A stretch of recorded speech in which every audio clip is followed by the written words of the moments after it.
Olá, meus queridos irmãos da União Municipal Espírita de Petrópolis e todos aqueles de outras instituições, de outras denominações que venham a assistir a este vídeo no YouTube da nossa casa.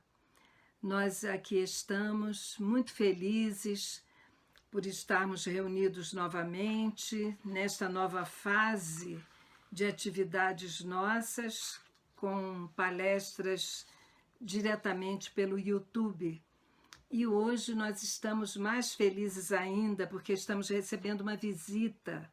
Nós estamos recebendo a nossa irmã Thelma de Barros Lopes. A nossa irmã Thelma é do Grupo Espírita Francisco de Assis, lá de Santa Rosa, em Niterói, e nos atendeu com muito carinho ao nosso convite. A nossa irmã, ela dirige o departamento de reuniões públicas e de estudos desta instituição, do Grupo Espírita Francisco de Assis. E hoje ela irá falar acerca do capítulo 6, O Consolador Prometido, do Evangelho segundo o Espiritismo, do item 5 ao item 8. E nós agradecemos muito a essa irmã, o carinho do atendimento ao nosso convite. Vamos então fazer a nossa prece para darmos início às nossas atividades. Deus nosso Pai, Criador de todas as coisas, Jesus nosso Mestre, aqui estamos, Senhor, felizes por estarmos reunidos em torno do Teu Evangelho e rogando, Jesus, a Tua proteção para a oradora que fará o estudo de hoje e para todos nós, espíritos necessitados do Teu amor, da Tua ajuda, Senhor. Que aqueles que se encontrem neste momento nos leitos dos hospitais possam, Senhor Jesus, receber o amparo do mais alto. E também pedimos por aqueles enfermos que se encontrem nos seus lares, Senhor. Por aqueles que não têm os recursos necessários para os seus tratamentos. Rogamos piedade, Senhor, e que a Tua paz possa nos envolver a todos, sempre com o desejo sincero de servir-te, Senhor. Que assim seja, graças a Deus. E passamos então a palavra para a nossa irmã Thelma de Barros Lopes.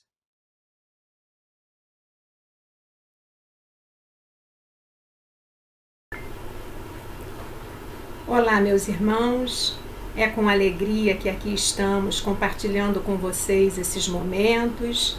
Agradecemos desde já o carinhoso convite e esperamos que o nosso abraço chegue até os corações amigos desta casa, ainda que nesse momento ele possa acontecer apenas de forma virtual. Mas nos foi passado para compartilhar com vocês nessa tarde os itens de 5 a 8 do capítulo 6 de O Evangelho segundo o Espiritismo. Esse capítulo 6 se intitula O Jugo Leve. É um capítulo belíssimo. E Kardec, aquele didata, aquele pedagogo por excelência, não poderia ter escolhido outro lugar para dispor esse capítulo senão depois daquele que vem falando sobre as aflições.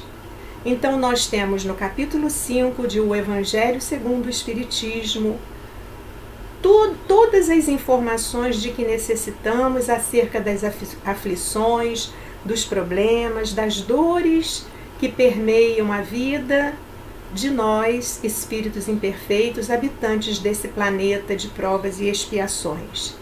E no capítulo 6 nós recebemos o amoroso convite de Jesus, anotado através do Evangelho de João, que é o vinde a mim, todos vós que estáis sobrecarregados, que eu vos aliviarei.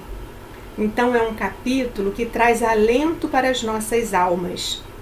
E os itens que nos couberam é aquele que fala do advento do Espírito de verdade.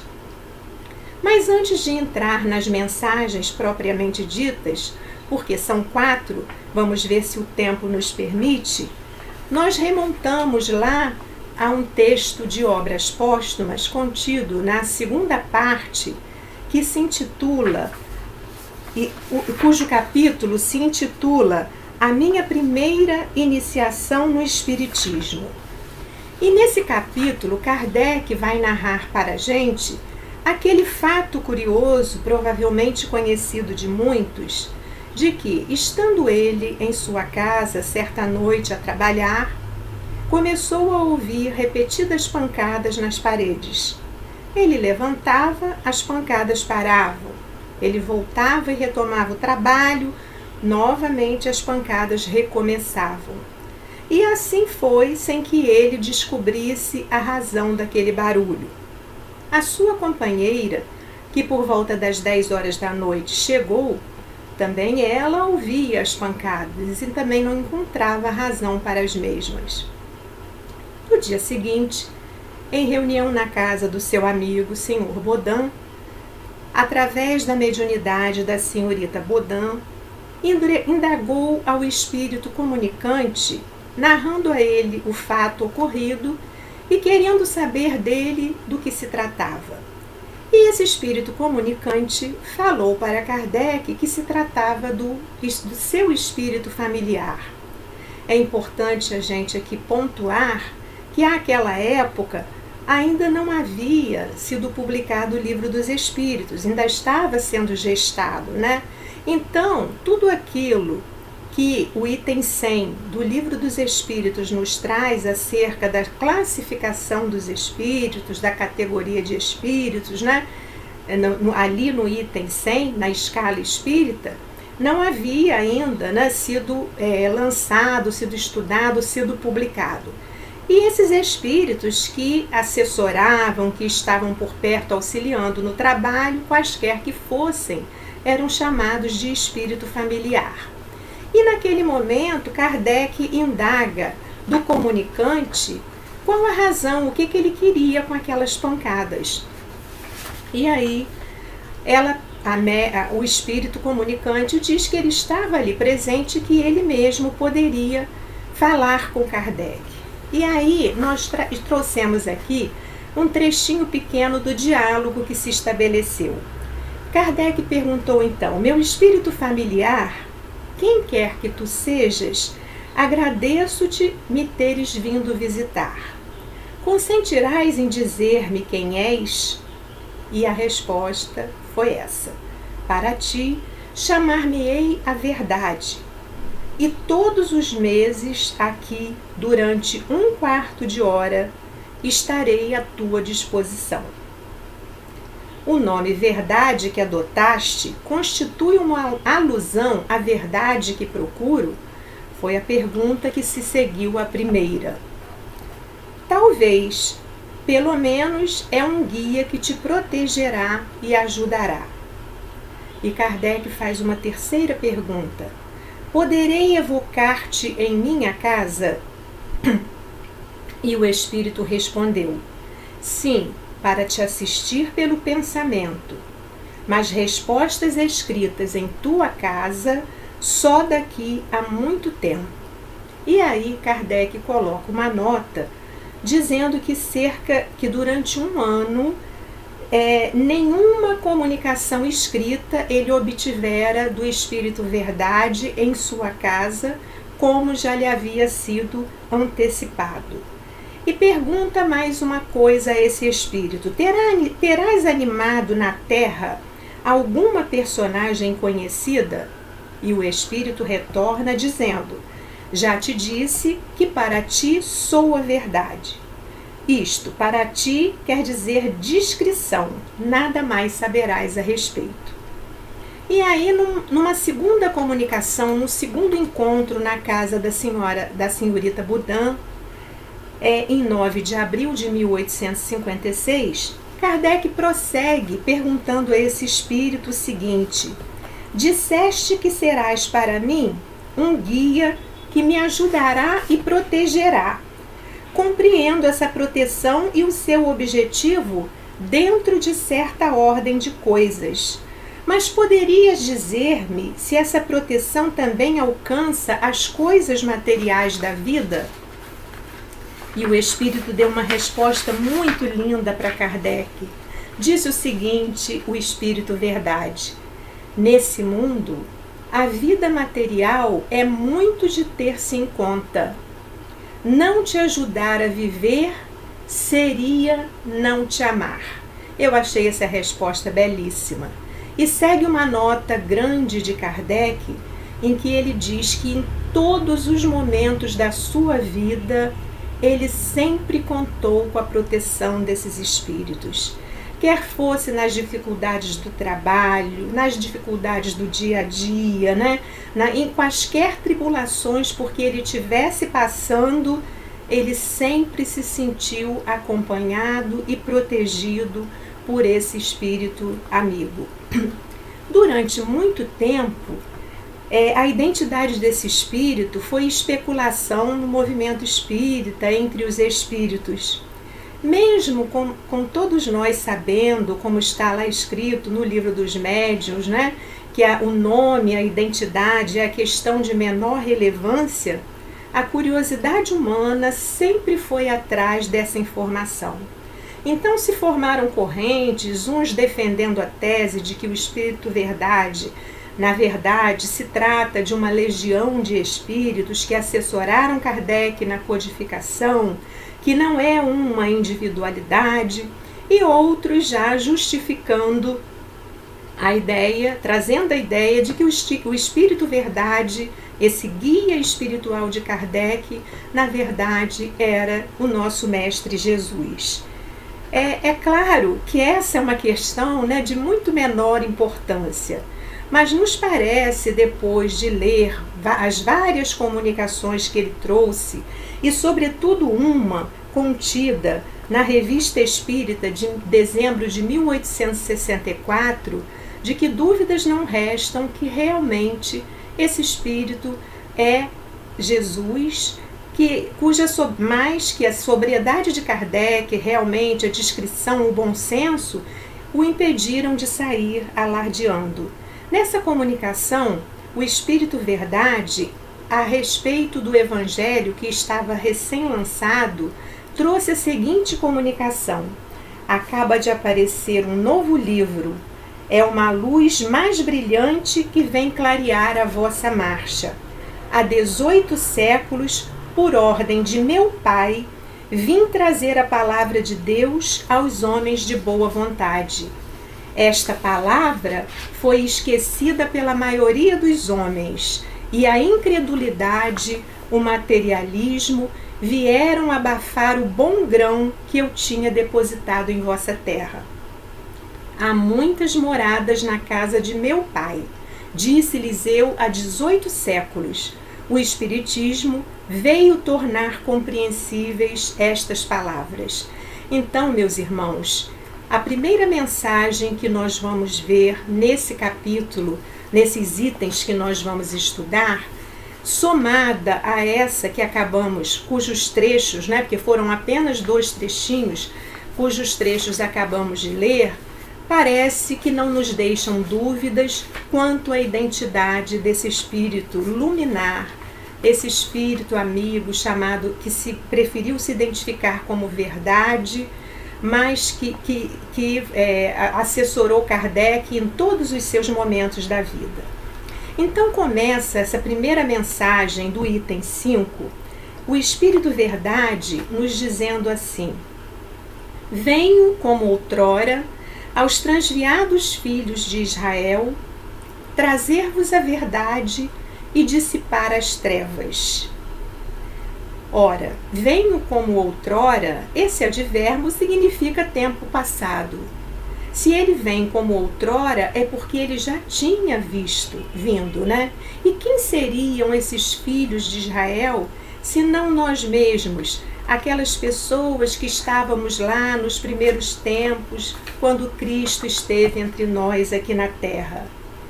E ele prossegue num tom imperativo: escutai-me. Um apelo bem forte, bem incisivo para todos nós. O Espiritismo, como fez antigamente a minha palavra, tem de lembrar aos incrédulos que acima deles reina a imutável verdade, o Deus bom, o Deus grande, que faz germinem plantas e se levantem ondas. E aí nós vamos ver, o papel do Espiritismo, que chega no momento em que a incredulidade campeava, porque a ideia de Deus que lhes apresentaram até então não atendia mais aos reclamos da razão. O homem do século XIX já tinha avançado intelectualmente, e para se deixar convencer de uma ideia, era preciso que ela viesse acompanhada da lógica e da razão. Então vem o Espiritismo resgatando a ideia de Deus e apresentando Deus como um Pai com todos aqueles atributos descritos na questão 13 de O Livro dos Espíritos. Um Pai bom, soberanamente bom, justo, não é? Com todos aqueles atributos ali contidos. Então, o Espiritismo veio realmente com esse papel, resgatar a ideia de Deus que havia sido esquecida pelo homem até então. Mas aí prossegue o Espírito dizendo: mas ingratos, os homens se afastaram do caminho reto e largo que conduz ao reino de meu Pai e enveredaram pelas ásperas sendas da impiedade. Nós sabemos, meus irmãos, que a mensagem de Jesus foi desfigurada, que os interesses de natureza material acabaram prevalecendo sobre aqueles de interesse espiritual que ele viera trazer, que os personalismos, todo tipo de interesse de natureza material acabaram por empanar o brilho daquela mensagem e por desfigurá-la. E que o papel do Espiritismo, esse consolador que o Cristo nos havia prometido, era exatamente resgatar essa mensagem que havia sido esquecida, que havia sido adulterada, que havia sido desprezada até então.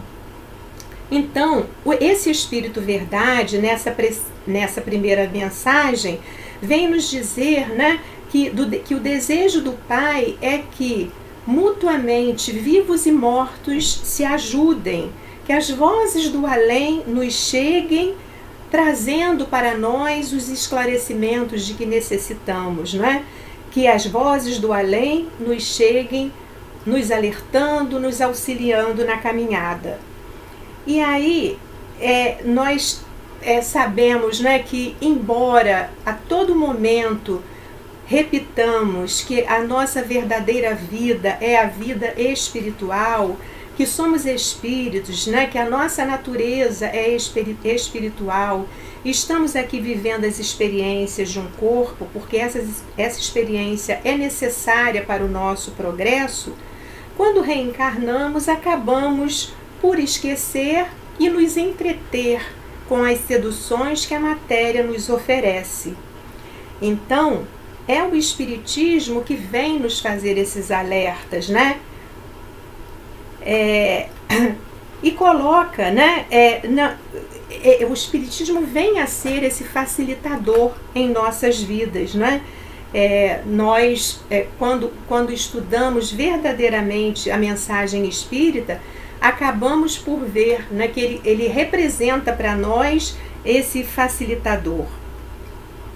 Por quê? Exatamente porque nos diz de onde viemos, o que estamos fazendo aqui, nos diz para onde iremos, que a nossa situação de felicidade ou infelicidade está intimamente ligada às obras, às nossas ações aqui.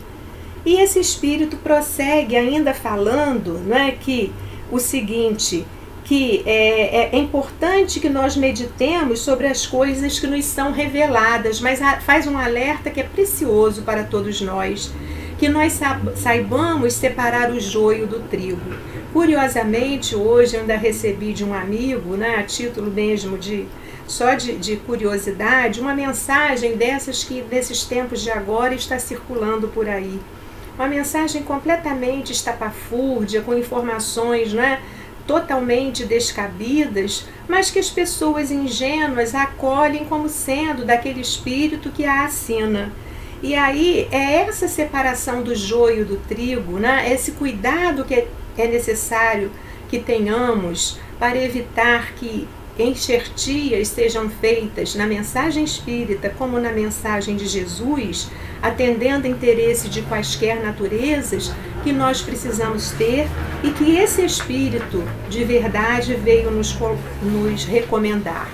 E essa primeira mensagem, ele ainda nos conclama, nos faz aquele chamamento que também se repete muito, né, em nossos ambientes. Nós lembramos frequentemente porque nós precisamos revisitar certas falas, porque somos ainda espíritos rebeldes, que é o momento em que esse Espírito Verdade nos diz: espíritas, amai-vos, este o primeiro ensinamento, instruí-vos, este o segundo. E aí, meus irmãos, é claro que a lei do amor é a lei maior, e a ela nós devemos atender em primeiro lugar, sem dúvida nenhuma. Mas é importante que a ela nós associemos a instrução, que não descuidemos do estudo, né, daquilo que a Casa Espírita nos oferece como conhecimento da doutrina, do Evangelho de Jesus, até para que possamos saber discernir o joio do trigo, como o próprio Espírito Verdade nos alertou, mas para também que possamos exercitar esse amor da forma mais adequada, porque é o conhecimento que nos revela realmente se determinada atitude é gesto de amor ou não. Até para exercitar o amor, para exemplificar o amor, é preciso que nós tenhamos conhecimento para saber discernir. É assim, né? O pai com o filho. Quantas vezes o pai, por ignorância, mima demais, passa muito a mão na cabeça do filho, achando que está, né, envolvendo o filho, que aqueles gestos são gestos de amor, e lá na frente vai ver que se equivocou, né? Então, até para que nós exercitemos melhor o amor, é importante a instrução da mensagem do Cristo e a instrução espírita, sobretudo. E uma segunda mensagem, ainda vem esse Espírito nos falar que ele vem instruir e consolar os pobres e os deserdados, e vem nos sugerir a resignação.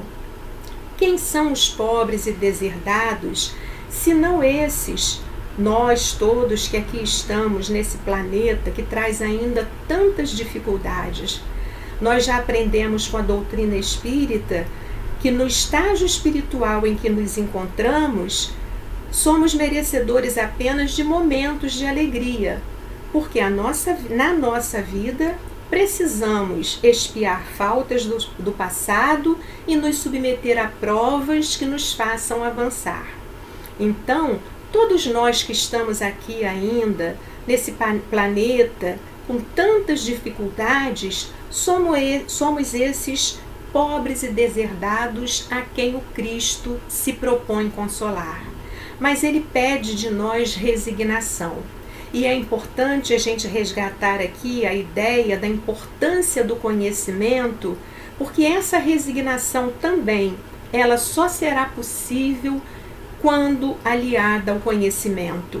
A resignação deve ser fruto da compreensão de que passamos porque precisamos passar, de que todas as experiências que vivemos são necessárias ao nosso crescimento. Não existe a possibilidade de uma imposição, de que nos resignemos sem que venhamos a compreender as causas das aflições que nos abatem. Quando nós compreendemos verdadeiramente que somos filhos de Deus e que Ele é Pai de amor e não oferece para nós nada do que não tenhamos necessidade, que se passamos por determinadas experiências dolorosas, situações, é porque elas são necessárias às nossas vidas, automaticamente a resignação se faz presente. E ele promete também a consolação aos deserdados, né? Promete consolação aos deserdados. E ele vem dizer assim: em verdade vos digo que os que carregam seus fardos e assistem seus irmãos são bem-amados meus. Instruí-vos na preciosa doutrina que dissipa o erro das revoltas e vos mostra o sublime objetivo da provação humana. Como acabamos de falar, né? A necessidade da instrução espírita, da instrução que o Consolador nos proporciona para que compreendamos a razão dos fardos que nos pesam sobre os ombros.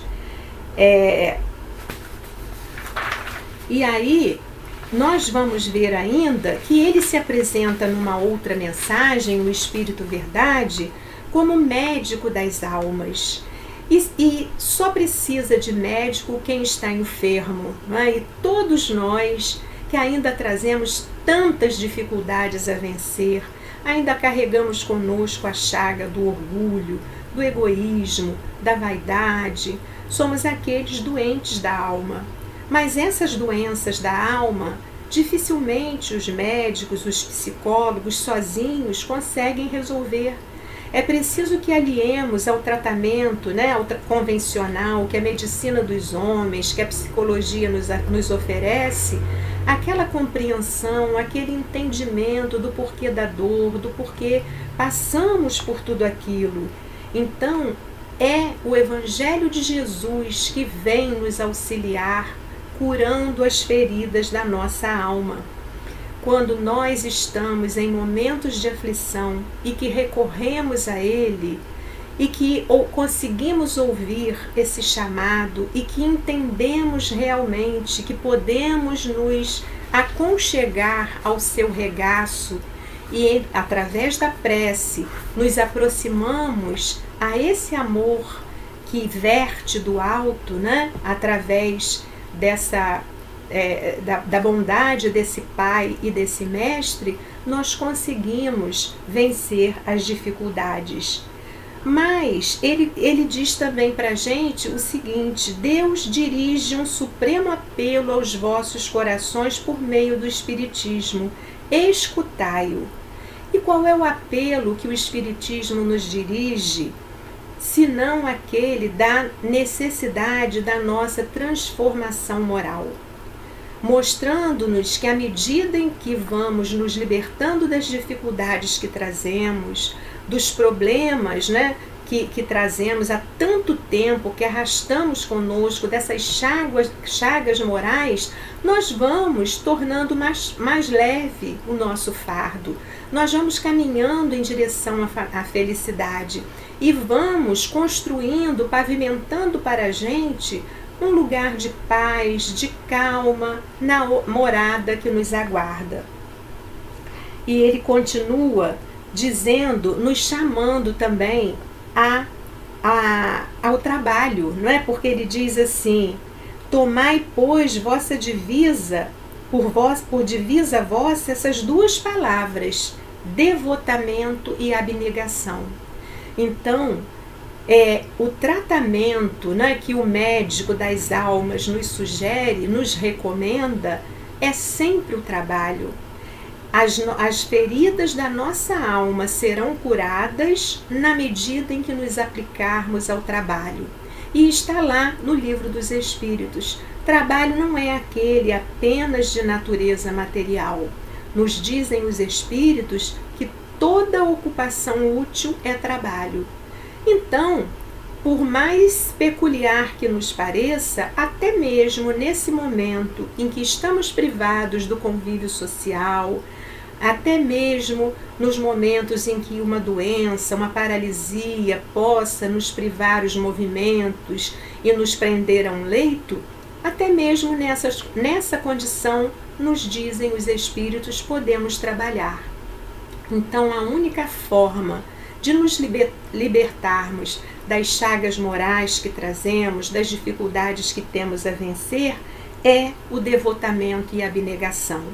E quando nós procuramos na história, na história recente da humanidade e na história mais remota, nós vamos ver os exemplos que tivemos aqui entre nós. Não podemos esquecer do nosso querido Chico Xavier, que até o último momento da sua vida se dedicou ao trabalho. Da Dona Aparecida, lá do Hospital do Pênfigo, que renunciou à sua família temporariamente para se dedicar aos cuidados com aqueles irmãos que passavam pela prova, do fogo selvagem, que viviam situação de tanta dor e de tanto abandono. Então, é esse trabalho, não apenas o trabalho de material, que também é importante porque é necessário para a nossa mantença, para a nossa sobrevivência, mas esse trabalho em favor dos nossos irmãos de caminhada, que o mestre, é a esse trabalho que o mestre nos convida. Não por acaso é lema, é bandeira da nossa querida doutrina: por fora da caridade não há salvação.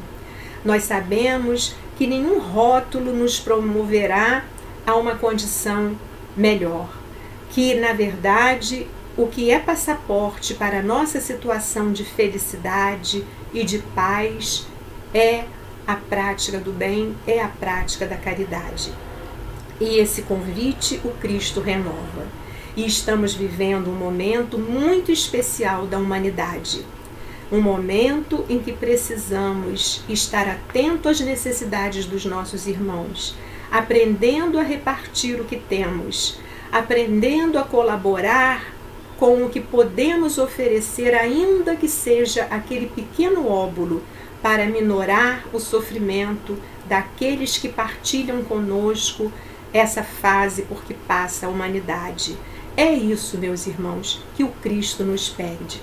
E o convite que ele faz, esse convite do vinde a mim, ele é importante que a gente acolha para o nosso próprio bem.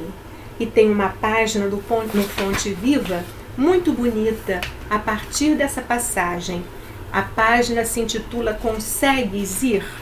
E essa página, o Espírito Emmanuel diz assim: todos os crentes, ao final da página, todos os crentes registram-lhe o apelo consolador, mas raros se revelam suficientemente valorosos na fé para lhe buscarem a companhia.